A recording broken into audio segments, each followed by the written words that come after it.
जगतसिंहपुर जिला बिरिडी ब्लॉक हाजीपुर ठारे सनातन धर्मर प्रचार प्रसार सहित साधुसंत सम्मिलनी और मालिका भक्त समावेश अनुष्ठित हो जाइछि।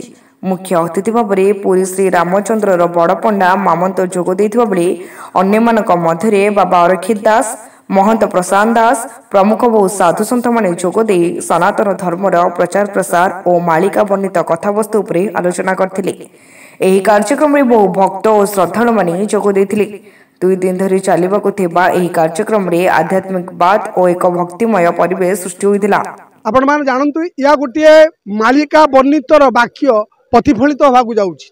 मालिकार केते सत्य अछि, मालिकार चेतनीय भक्त मानकर एकत्रितकरण करा जाइछि। एथरे केवल मालिका को नै नुह आकु जगन्नाथ संस्कृति, सनातन धर्म, साधु संत महात्मा एवं आम उत्कलीय धर्म परंपरा रे जगन्नाथंकर तत्व तथ्य को स्थानित करा जाइछि। मालिका माध्यम रे धर्म, संस्कृति, साहित्य एवं जगन्नाथ संस्कृति एवं परंपरा, चारिधाम, चारि बट, चारि मठ, चारि पीठ कथा वर्णित होइछि। जगतसिंहपुर जिला सारला मंडल रे ए जो भव्य दिव्य राष्ट्रीय साधु संत और मालिका भक्त सम्मिलनी करिसंती या गोटे धन्यवादर कथा।